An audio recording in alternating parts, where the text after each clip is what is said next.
Hi guys, I know a few of you have been asking about this and when it's going to get done, so I thought we'd make a start on it. So what we have here is not, as we thought, a Sinclair QL prototype, and the answer to what it was actually lurking under there. So this is a LJ Electronics Chaz. This is a prototyping system for the 68000 or a tutor type system, and there appears to be nothing about this. We found one more of these that's in a museum. Apparently that's all there is about it online. It's a newer system than a lot of the ones that are out there, so it implies that there may not have been many of these out here, and it is a real complete system. You could actually use this to do something useful without having to do any development work on it. So it's filthy, there's corrosion on it. I have cheated, I have powered this up, I know it doesn't do anything. We're going to use some of the kit that came with it. I've got a scope and a power supply off here, and we're going to try and get this up and running. So spoiler alert, as I said, I have powered it up and we have output from the video section. That's it, nothing else at all. I have data sheets here because it's easier to have a piece of paper to scroll on, and we're just going to have a quick look around and see what we've got here, have a quick look at the damage that's on this, and we'll power it up and see just what is alive. Now my suspicion is something is screwing the bus up and the whole thing is just panicking and stopping. There's a halt signal that will tell us if that's what's going on. There's a problem with the bus, but as you can see, we've got green crusties all over the place and the back of the board's not much better. It could be a broken track. A quick look over the back doesn't show anything obvious. There's some scratches there, but nothing that looks like a broken track. So the plan is, I'm just going to give you a quick look at what's on here because there is an awful lot on here, and then we'll probably just quickly scope some things out, make sure that we've got clocks and things. I can't find my hand tech, so unfortunately I've got to use my Tektronix scope, which I can't really give you a view of the screen easily, and then we'll start putting some bits out and seeing if we can get it to at least try and start up. My thoughts is something else is damaged, possibly something to do with this corrosion that's screwing the bus up, but we'll find out. So this is a complete system. Obviously we've got a full keyboard. We have a video interface here that's based on a HD 6845 CRT controller. Not something that's going to set the world on fire, but it is video and graphics, which you wouldn't normally get on a board like this. We have a floppy interface. We have what are called system connectors, which are basically the bus and a proprietary expansion port. We have a set of outputs here from the PIO or whatever they call them, so programmable input output. We have another PIO here with another set of pins. One of these pins is almost definitely running the keyboard. We've got a Centronics interface. We've got RS232. We have the mysterious timing and control circuits, which is something we're probably going to have a look at. Then we've got EEPROMs, we've got RAM in here, and the processor itself. So let's power it up and just poke around. Because I've got it, I'm going to use the logic probe that came from this haul as well, and we will just check a few pins.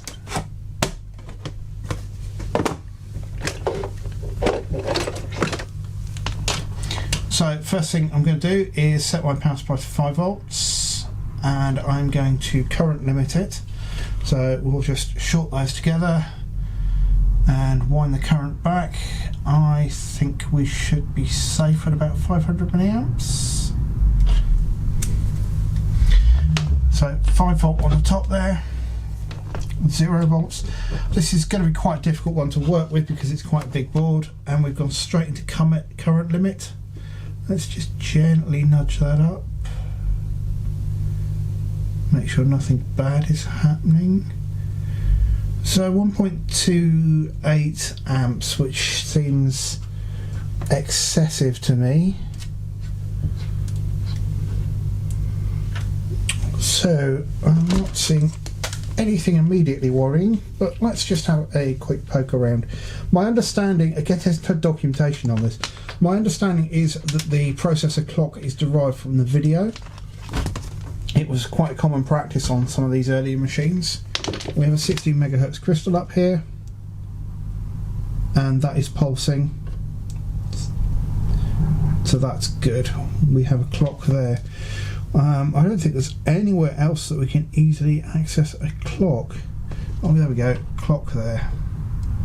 So we definitely have a clock there, and although you can't see it, I'm just going to scope that.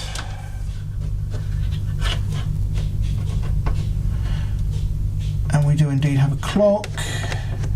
And we have 2 megahertz clock there, so that fits. So that's cool. Right, okay. This is completely dead. There doesn't appear to be any life. Let's have a quick look.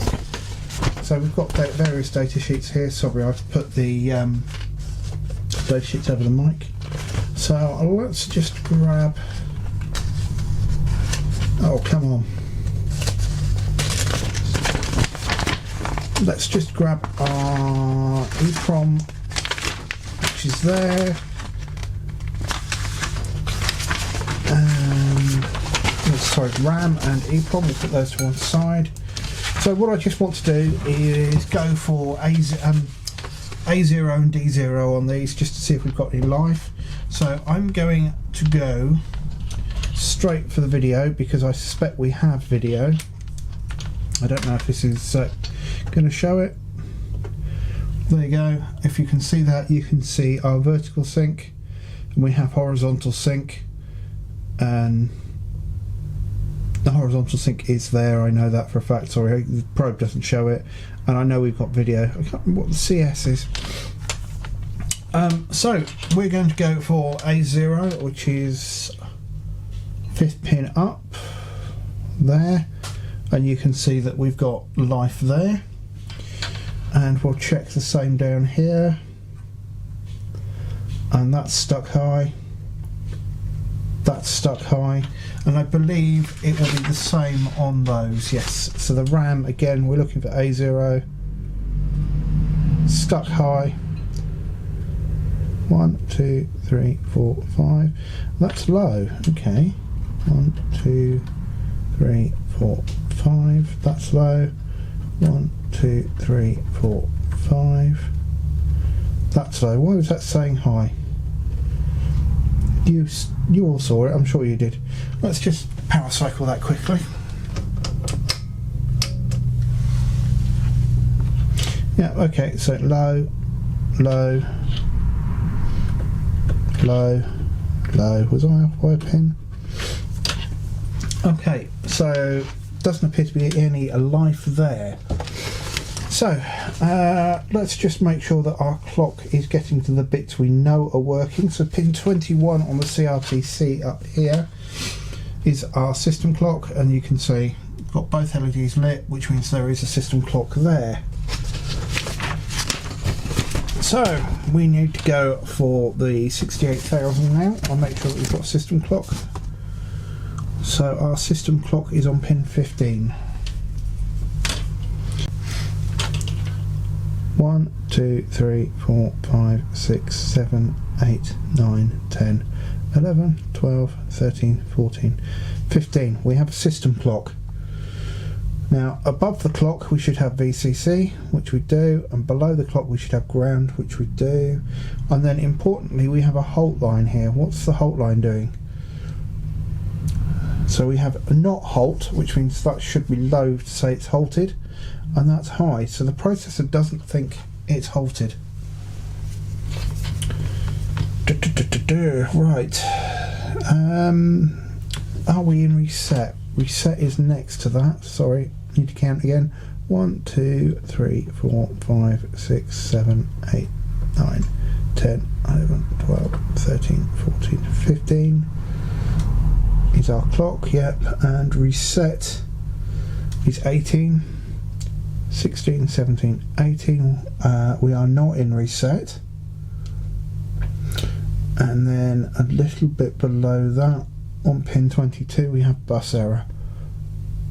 What did I say that was? 18, 19, 20. 20 is alive, which is E. 21, and we don't have a bus error. So the processor thinks that everything is all right. So interesting one. Nothing is super hot.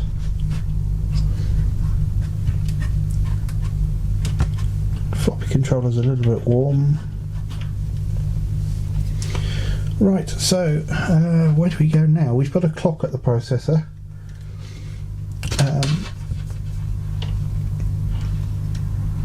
My thoughts are now, what we're going to do is we will pop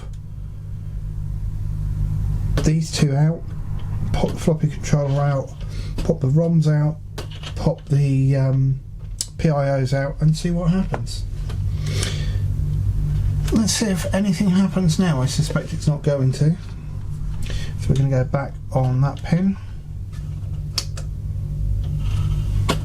And we're low again straight away, nothing else has happened. There's no reset on this.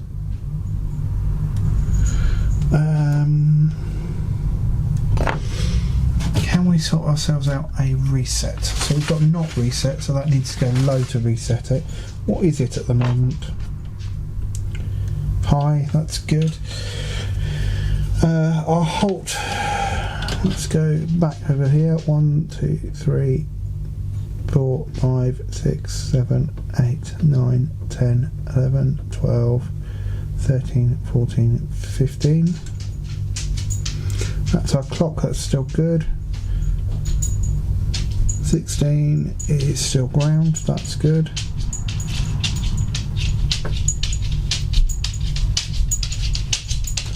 Our halt is now low, and I'm sure that just changed. It does.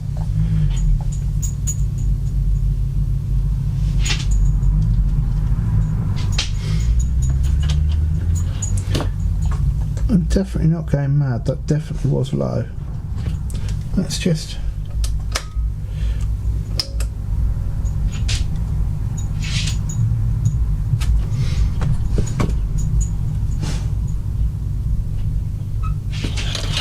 double check our pins, but I'm sure I saw that move. The trouble is we've got no idea what any of these jumpers are. 1, 2, 3, 4, 5, 6, 7, 8, 9, 10, 11, 12, 13, 14, 15. Sorry for the weird noises. There is a Malamute next to me. So 16 is ground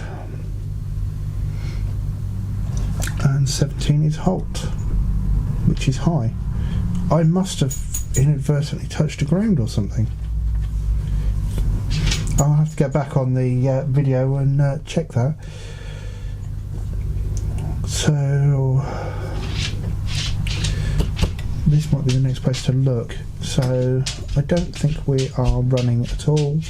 Let's go back to A1, go to A1, which is down here. That's low. Let's just...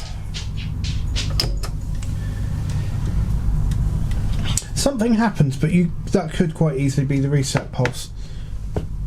Our power consumption has dropped. We're still drawing about an amp though, which seems a little high. But the video circuitry is running, so I guess it's not that. Shall we isolate the video circuitry? Maybe we should.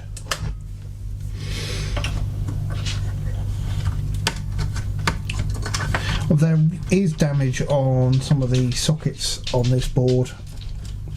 A couple of people pointed them out. So at the very least we're going to have sockets to replace. We've got one down here that's quite badly mashed. I can't really zoom you down anymore either, otherwise it messes with your depth of, messes with what you can see. So we're back up. We have won nothing from doing that. I should mark this chip really, shouldn't I? 1, 2, 3, 4, 5, 6, 7, 8, 10, 11, 12, 13, 15 is our clock, 16 is ground, there's our halt. Our halt is high, so it's not that. What's our reset doing? It's halt. No, we're not in reset, sorry, I must have misread that.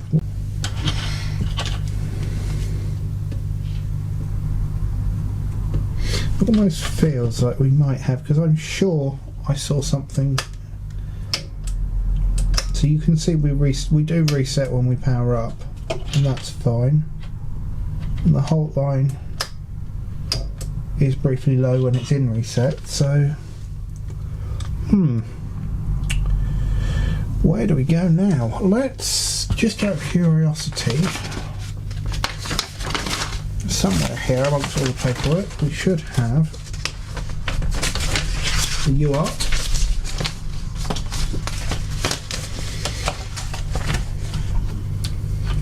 And we have our clock in on pin 32, which is 1, 2, 3, 4, 5, 6, 7, 8, 9. 1, 2, 3, 4, 5, 6, 7, 8, 9. And we have a clock. So the clock there's running. So, where are we? So, nothing we've removed is apparently causing the problem. It could in theory be bus transceivers, select logic, or something else. Part of me wants to swap the CPU out just to see what happens. I know it's a bit parts cannon-ish, but we'll go that way. What I'm going to do before we go much further is we'll just pull these out, because I don't trust any of this corroded mess down here. Don't think that will do us anything.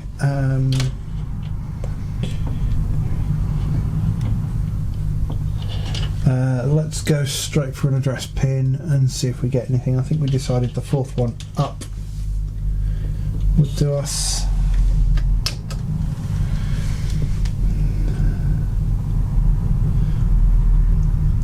Yeah, there was any attempt. I mean, it would have been very, very brief.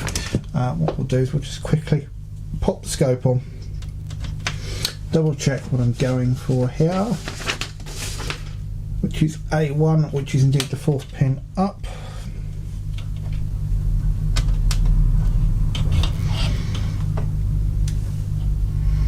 Nothing.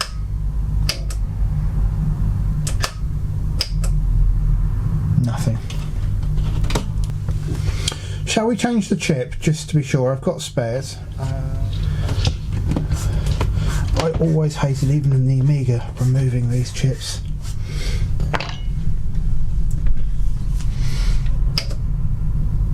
That's curious. That's made a difference in current consumption. Let's just poke.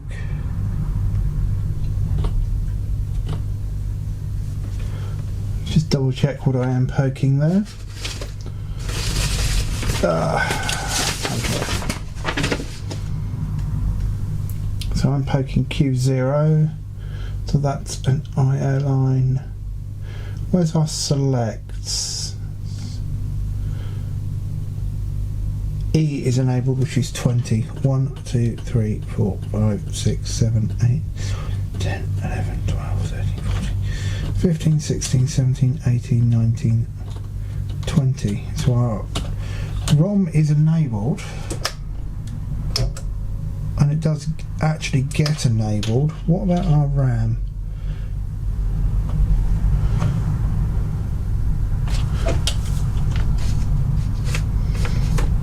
So changing the CPU I don't think has made any difference at all,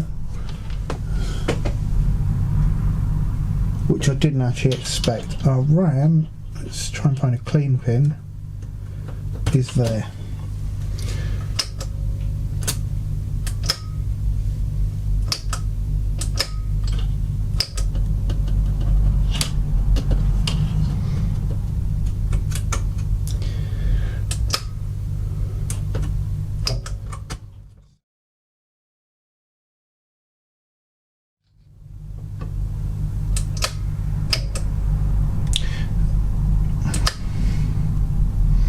So we're definitely alive.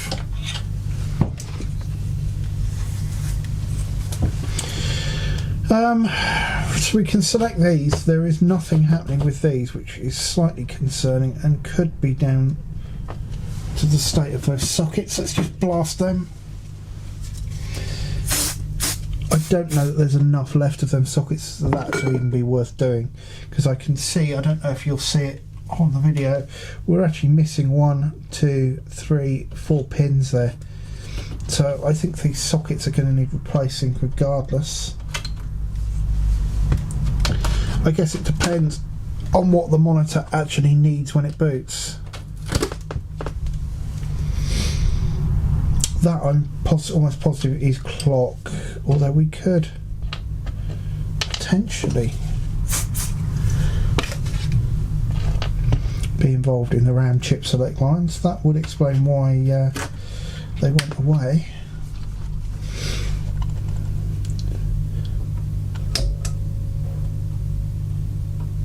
Right, so that chip is involved in the chip select line. I had erroneously assumed that that chip was to do with the clock. So let's check that pin 20 again.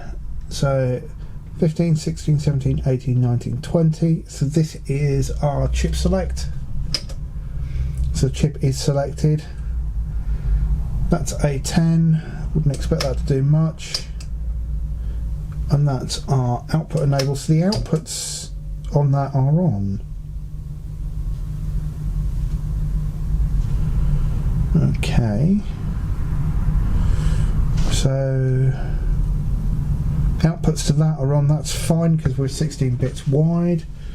What's the output enable on there? 20. It's the only one enable we've got here. 15, 16, 17, 18, 19, 20.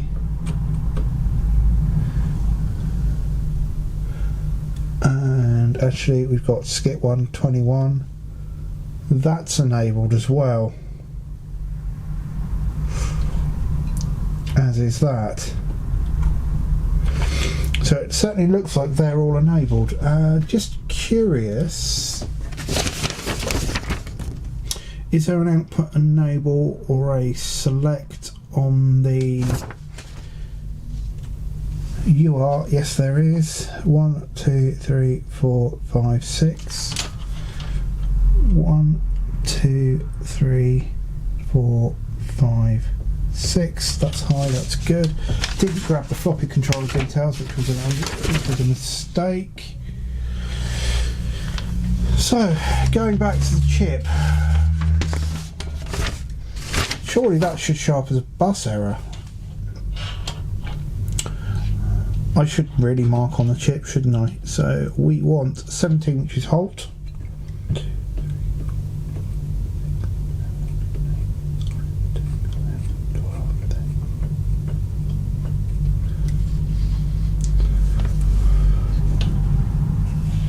I'm sure that just did it again.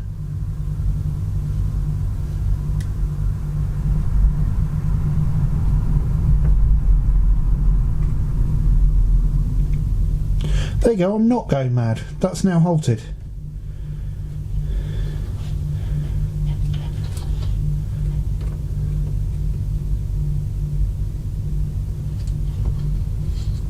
What is going on? We're not halted anymore.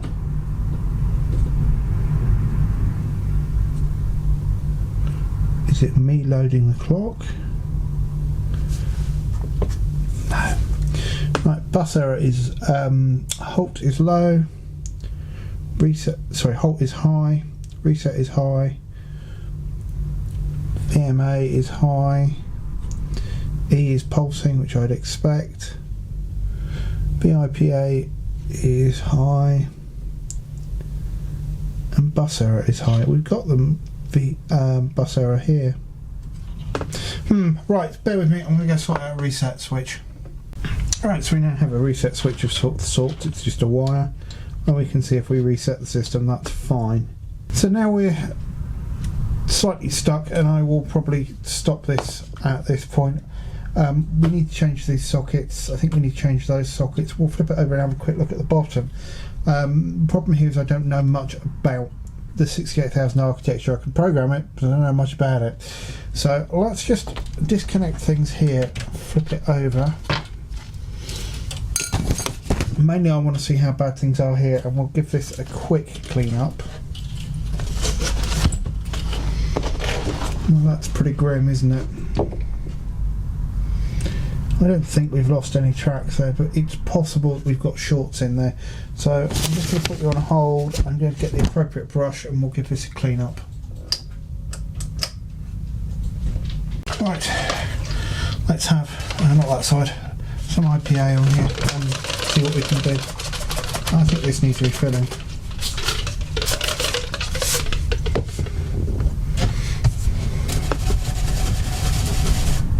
It looks like there might be some kind of conformal coat on this,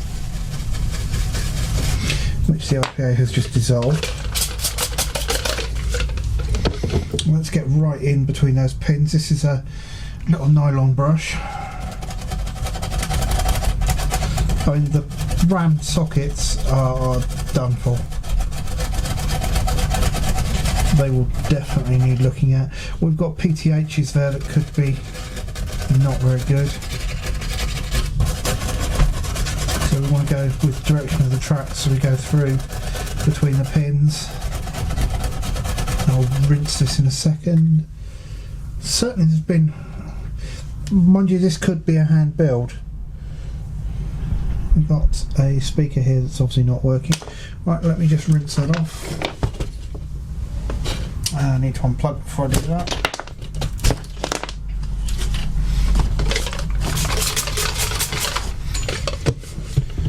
Just nudge my headphones. And just encourage that stuff to go away.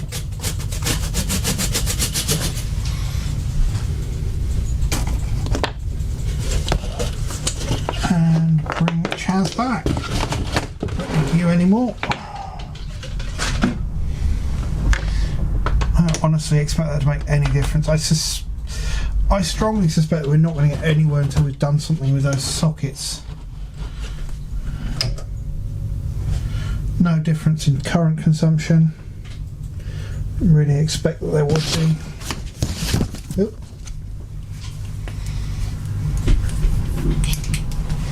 We are floating around now, which implies something is happening, but I still don't believe it. So let's go on to A0 again on these.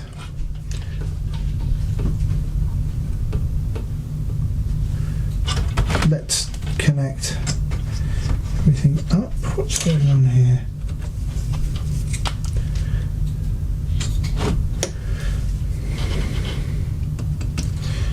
So that's again a matter of concern. You can see on these RAM chips we don't appear to have, I'm going to have to get in your way, we're not making connection to the board on these at all. So maybe we need to do something with this RAM first. So we have there, and we have some life. Let's just do our reset. So we're going on to A0. A0 should do something. You should see it happen. And there is nothing there at all. Address lines, sorry, they're IO lines.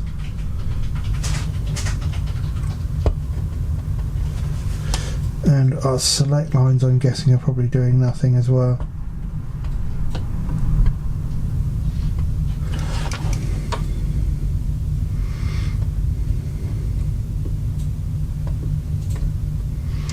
Clock.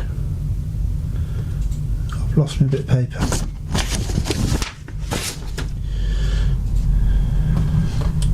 Ground, halt, reset. Oh, helps if you use the right wire. So there's our reset.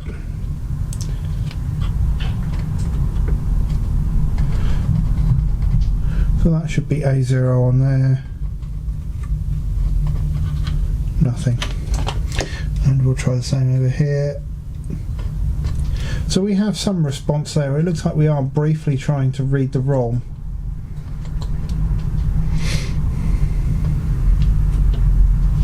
Let's go for a higher address line. Yep. Yep. It may not know that there's even a bus error. I don't know how it detects it.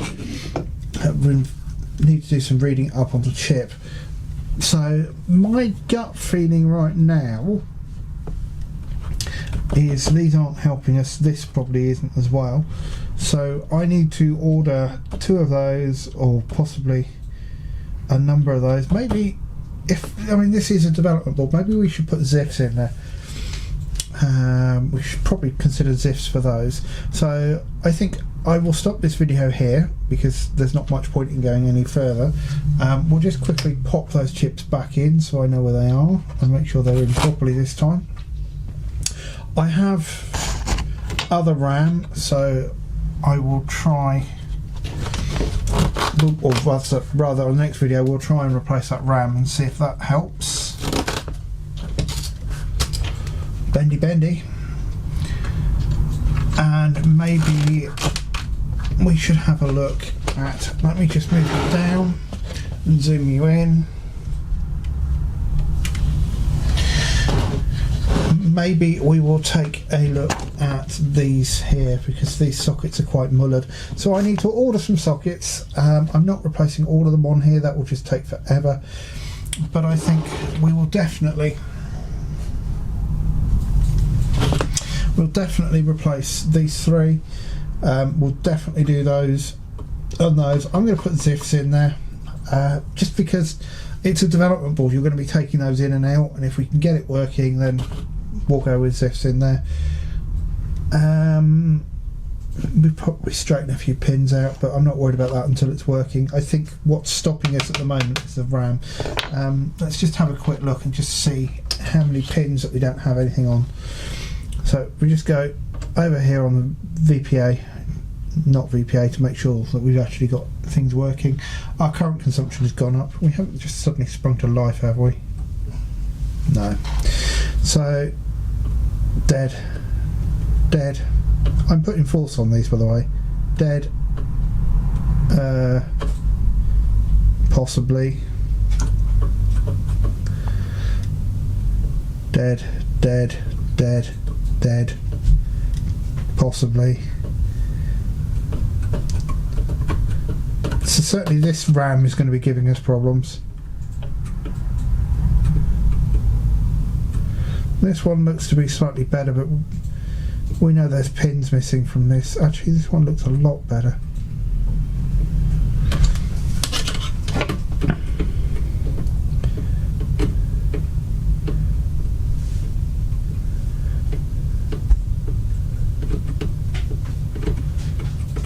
So this RAM certainly appears to be in much better state.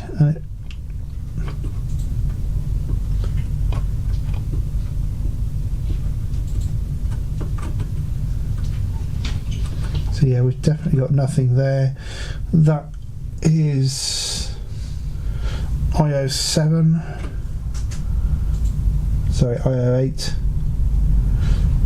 No glasses working from distance. We've got nothing there. That's IO 5.